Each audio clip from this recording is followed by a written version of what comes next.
Thank you so much for joining us on our second episode of Four Guys in Pie. But this episode will be with our College Career Center College Coordinator, Ms. Musser. And then we're going to have our regular guests, Alfonso Fernandez, John Hepp, and Paige Darling. All right. Today, we're going to start off with our most pressing question. How do I know which school I should choose and how it's going to be the right fit? Well, hopefully you've done a lot of homework, especially during the junior year. Visiting, talking to people about, talking to the college reps and getting on campus, talking about your friends, maybe even sitting in on a class.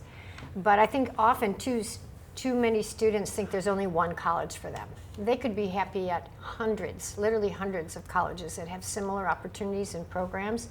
So I think what you have to do is go find your people, go find a place where you're comfortable, look around and say, hey, do I see myself here? Are these people like me? Do we have kind of shared, not that everything has to align, but do I find myself being comfortable here? And it's the right fit. And not think of it as such a high stakes thing. Worst comes to worst, if it turns out that it's not the best fit for you, you can transfer and go to another college. So what do you all think are some key factors that made you guys think that, oh, this is a school that I would like to go to? What are your big fit factors? For me, what really drew me was like the academic opportunities. So I want to go into a really specific field, which is sports analytics. And there realistically is only one good program for that, which is in Syracuse.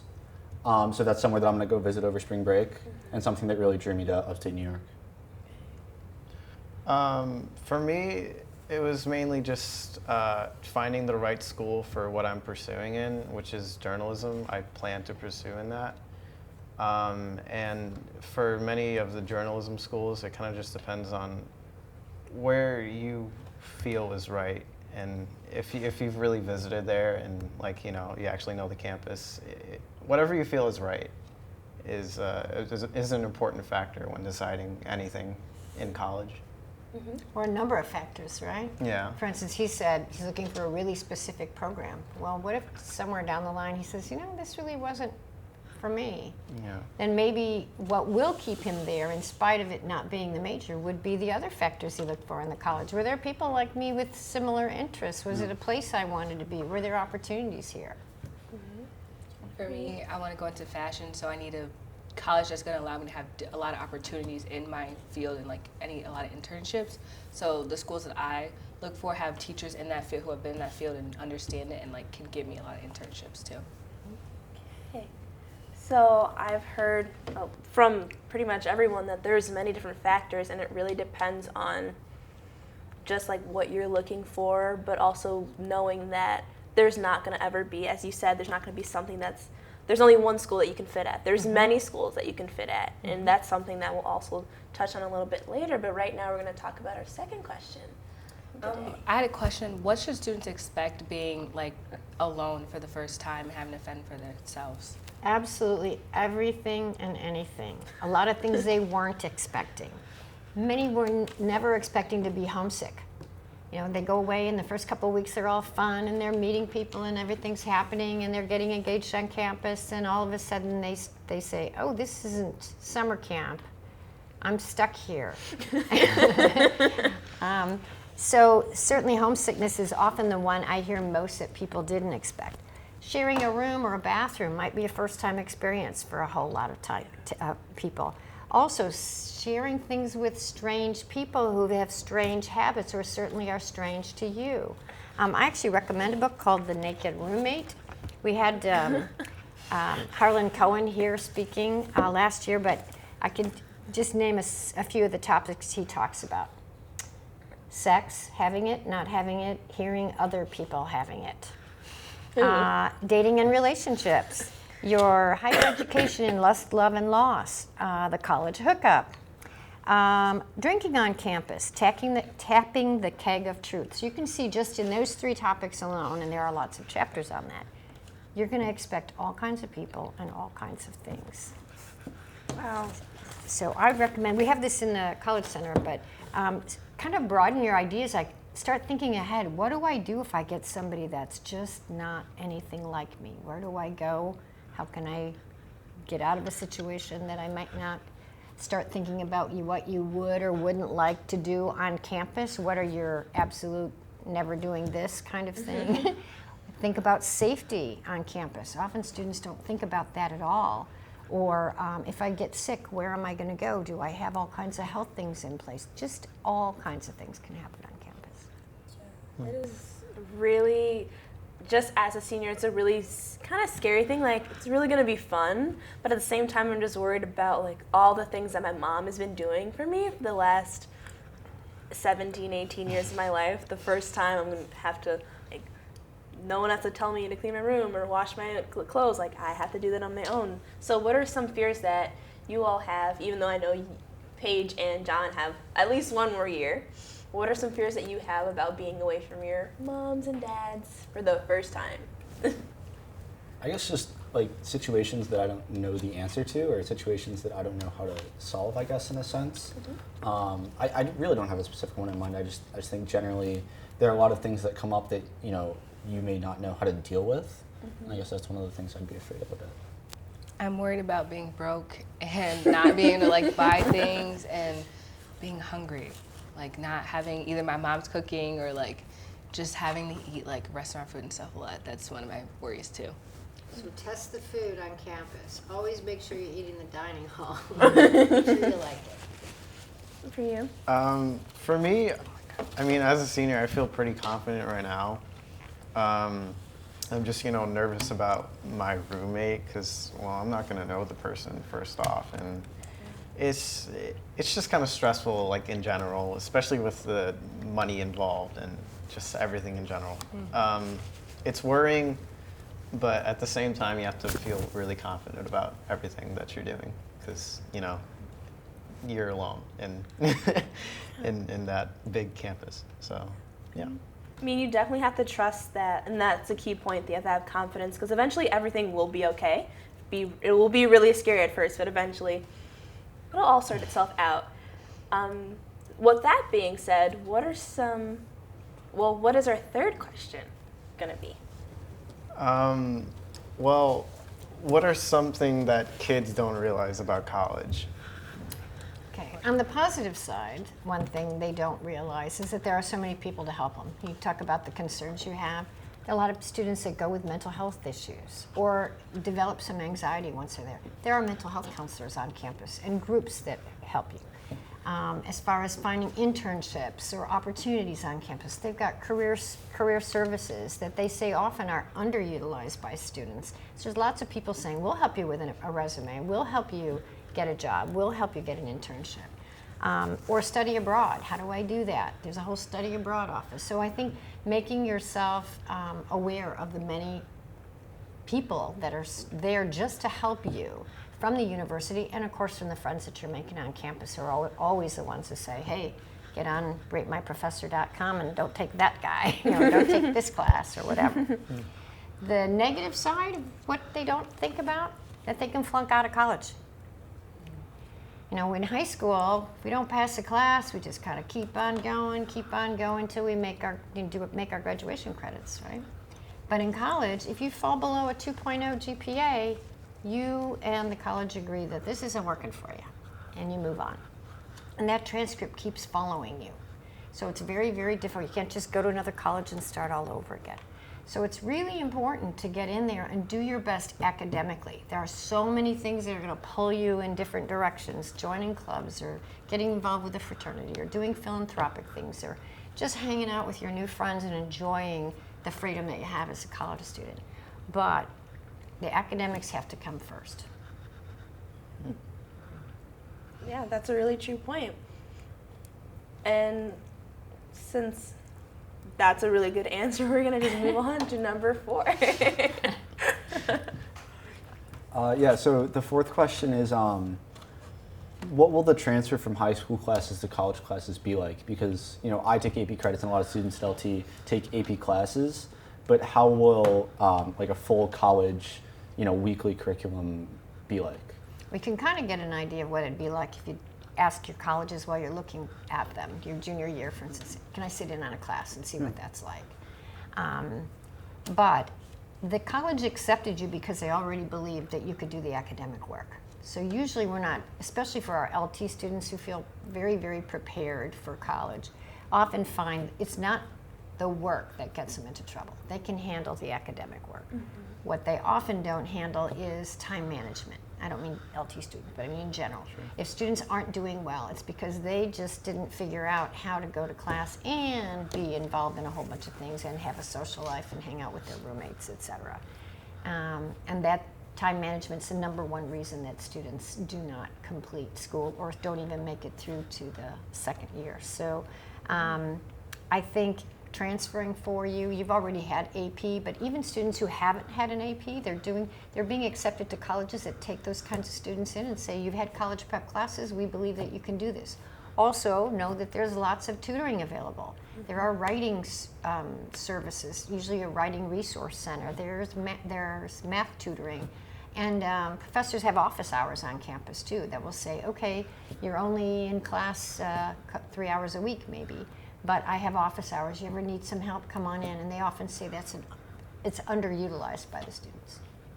I like that you mentioned that it's not that we're not prepared to do those classes, it's just because our study habits and our time management skills are what's like hindering us from being as successful as we could be in school. Right. And I feel like that's just like a really good point to make, that we're all very capable. It's just that we might not make the right choices, especially in the beginning. And the reason time management's a problem is, first of all, you're on your own making all your decisions. So there isn't anybody there to remind you to take this or turn something in or whatever, including your professors. They give you a syllabus of what needs to be done, and they're expecting you to follow it. But also, you go to class here 30, 35 hours a week. You know, get tick, tick, tick, class after class. In college, you go to class about 16 hours a week, half of that. So if you have an English class, you'll find they're divided up into hours. They'll say how many hours is a class, right? So it's generally about 3 hours a week for a particular class. So if a student takes 5 classes, goes to class 15 hours a week. So if you're only going to class 3 hours a week, that might mean that you're going twice a week for an hour and a half, or 3 times a week for an hour. So you'll find some days where you have 3 classes and that's it, you're done. Or no classes. A lot of students learned early how to schedule their classes so they're off on Friday or Thursday or whatever. Because often a Thursday night starts the weekend at some colleges. So I think that's the biggest adjustment. There isn't somebody kind of guiding you along. And so you get to make your own decisions. So what do you do with the other 5, 6, 7 hours you used to sit in class? And that's where you get to participate in a whole lot of things on campus, go home and get some more sleep, hang out with your friends, learn how to play chess, all kinds of things. You know? Alrighty.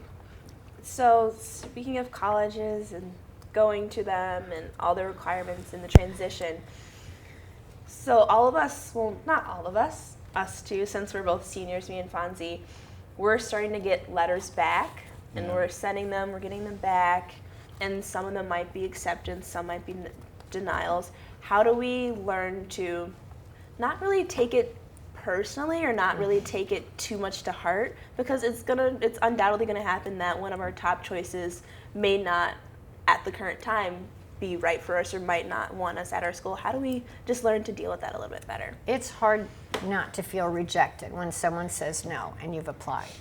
And you're right about trying not to take it personally, because often it has nothing to do with your abilities or your major or the grades that you had or anything else. It might just come down to selectivity or something you didn't know about. What were the institution's own priorities? We needed an alto and you're a soprano. You know, you're a left fielder and we needed a right fielder. We needed somebody for our new debate club or our new neuroscience program. So there are a lot of institutional priorities that you are not aware of, and the smaller the school makes it even more difficult for them to craft a class sometimes. So they're selecting things that have nothing to do with you. So just say, sorry, your loss. You're not getting me as a student, right? Because they are losing they're losing an opportunity with you. But And maybe that's an easier way to take it. You don't know why, it's not your fault. Although you should always look carefully at your selections and making sure that you are applying to the schools that were appropriate in the first place. Sometimes students are just applying to schools that they shouldn't have applied to. But they may often just be circumstances not in your control. And of course, I'm always a believer in things happen for the right reason. So sometimes you're meant to be someplace else. You think you might be disappointed, and you end up someplace and go, wow, this is the best thing that ever happened to me. So one of the best stories I had about that is I was on a campus at Belmont in Nashville, Tennessee, and I had a great tour guide who said he got accepted to Vanderbilt, and he went to do a college orientation, and he went to the wrong school. They were very close to each other. He went to Belmont by mistake, and he was in the office, and he said people were so nice and so friendly, and you're looking around the campus going, wow, I love this place, and he ended up going there. So it was nothing like the school across the street, down the street, but things happen for a reason. As far as acceptances and stuff like that, are you guys really nervous, or how do you just feel about the whole acceptance process, sending an application and possibly getting rejected or accepted? I'm worried about it. I haven't started it, but like I'm just anxious about all the different schools. Like, will I be making the right choice? And will I actually like the school? It's just like all that. It's just a lot to do, and I feel like you have a short amount of time to do it. So that's kind of what makes me nervous. I feel safe in that, like, the idea of safety schools, or the idea of applying to schools that have generally high acceptance rates, you know, that you can kind of fall back on. So me personally, I'm really not too worried about it. Of course, there are schools that, you know, I want to go to that have very low acceptance rates. But I don't really get my hopes up that high. I think it's you know. For the reasons we just talked about, You have to be right? realistic Could with be it. everything they want, but you don't know what their needs exactly, are. Exactly. Yeah. And I think that you can minimize rejection by applying to schools that are the right fit. You know, I say most of your application should be that target range. Boy, this is the GPA and test score and other factors that I'm looking at, and I'm right in that range of students that they accept the most. And then you minimize the number of denials. Yeah. I mean, for me, it was mainly just, you know, applying, and then I found it so tedious how everything was just so long, and then you had to repeat the same question every single time. I mean, not the same question, but, you know, for like different essays for different colleges, they asked for certain things, and it was just long, you know. That's how I really feel about the applications, and I wish it was just, you know, shorter, but reality is it's not. So, yeah, it was long. Yeah, that makes so much sense. There's only so many, why Illinois, why Atlanta, why Alabama essays that you can write. It's like, why? Because you're fitting. Like, Yeah. I don't know. Yeah, so I completely understand being really exhausted of writing the same essays, but for different schools over and over again. Well, also, though, they're looking for, do you know who we are? Because we don't want you coming for a semester and then saying, man, this wasn't not it. it. I had this idea of who you were. It's kind of like going on a date and going, you sure look good, but I'm not spending much time with you. You know? They don't want that to happen for your sake or for theirs, right? So I think that it's really, really a good thing to make sure that that's a good fit in what you want to begin with. Cute. Now we're going to move on to our next question. Okay. Fonzie, you're Oh, up. I'm sorry. Well, I guess, what are the pros and cons of, you know, being undecided? Okay, so the biggest con of undecided is on the scholarship side, because often scholarships are offered for specific majors. I'm going into nursing, I'm going into education. So there aren't as many offered for undecided students, right? But that being said, from the college's point of view, they don't mind people being undecided. Half of all students that apply to colleges are undecided. And even if you are decided, you're often decided only for a semester, 2 semesters. Most of them want you to commit by the end of your second year. And most students will actually change their majors 3 to 4 times. So don't worry about the major so much, especially if they're in the liberal arts. There are some programs where it is to a little bit of a disadvantage to be undecided. For instance, if you go into engineering, for instance, there's a very, very set program for that. So if you're trying to come in second year, third year, either you may not be able to get in, or there might be a lot of extra work that you have to do, and it might take a little bit more time to do that. Nursing is another one, where you're getting in there and you're doing kind of clinical things right off the bat. So, but usually those folks know who they are up front. You know, usually most students aren't coming in like junior year saying, I'm thinking about being a nurse. You know? And even then it's not over, because there are programs where you can graduate with a degree in nursing and then do 1 year and get a nursing degree anyway. Tougher with engineering or actuarial science or something like that. So I wouldn't worry about being undecided. And more and more colleges are now saying we don't even want anybody to declare a major till after this sophomore year. Great. So we're gonna focus a little bit on like school sizes as right now. Yeah, so what are sort of pros and cons to big and small schools, and how do I know if a big school or a small school is a fit for me? Okay, you said the right word in fit. A lot has to do with how well you learn. Do you like feedback from your professors? Do you like the idea of, gee, my professor might have me over for dinner, or I want to get to know them on a first name basis? Do you need some sort of reinforcement in the classroom, knowing that somebody knows you and you kind of like that interaction? Or are you somebody who says, I don't really care if I ever have dinner with my professor. I can sit in a large lecture hall. I can take my own notes. I like to do my own thing. I'm kind of a self-starter. I don't need that really small community. As a matter of fact, I kind of like that larger anonymity. So you have to know yourself there. Then secondly, I think students get the impression that if a school is really large, that it has more opportunities automatically.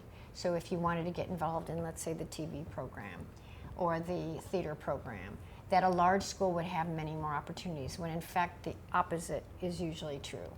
The larger the school, it's more likely that the majors are going to be the ones, those people studying that particular major are going to be the ones that get the theater roles, at least the main ones, or would be the editors, because they've already been on newspapers, and so now they find that a whole lot of people are already interested in being editors.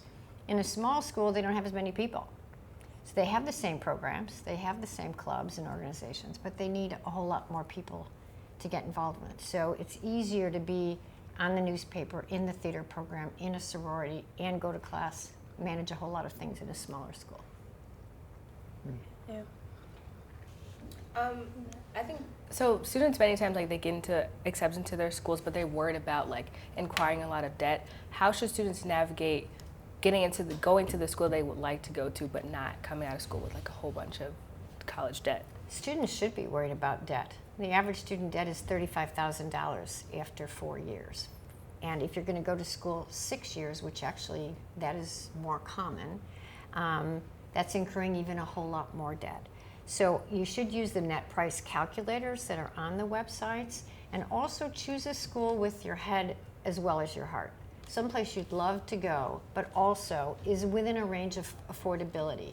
Because if you pick only with your heart, I have my heart set on this school, often you decide that the cost isn't going to matter right now. And then it does 6 months after you're graduating and you're paying back that student loan at 4.5%. So that $35,000 I was talking about, that's about $300 a month for the next 10 to 15 years, 6 months after you graduate. A lot to think about, and I'm glad you asked that question, because most students don't ask anything about finances. They only ask about scholarships, and they ask about the colleges, but their parents tend to ask about the finances.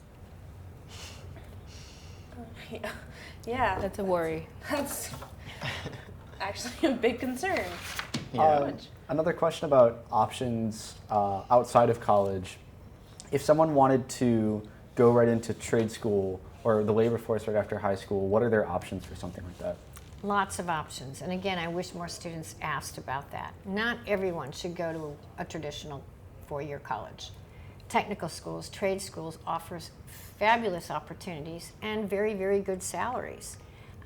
What students have to decide is whether or not they're looking at a union trade versus maybe a non-union opportunity to work in that trade. Our community colleges offer a broad range of technical programs. For instance, students may not know that you can be a nurse with 2 years instead of 4 years. There are RNs who have a bachelor's degree and there are RNs that do not. You can go to be a contractor, construction worker, electrician, cosmetician, culinary student at our 2-year schools, sometimes even less than 2 years. So a lot of great opportunities, and also you're not incurring the debt that we just talked about. So we have a whole list of schools that students can take a look at, and trade programs. Definitely come in and talk to me about. Okay. And so our last question, and then we'll wrap it up, is number 7 on the bottom. Well, how do you know you're getting a good value from your school? Okay, so you're getting a good value if you're getting the opportunities that you wanted to have there and you're taking advantage of it. There can be lots of opportunities there, but often I'll hear students say, wow, we had a great study abroad program, but I just never got around to following through on it. Or, gee, I could have had an internship if I had just pursued this path or that. So see what opportunities are there as you're going to select a school, and then take advantage of them. You know, decide ahead of time, I'm going to make sure I see this person so that I have this experience while I'm in college. Alrighty. Thank you all so much for sitting and talking with me over pie. And thank you so much for being our visitor. We really appreciate it. Thank you. It's my pleasure. Sorry. Thank you. So thank you all for watching our second episode of Four Guys in Pie. We will see you next time.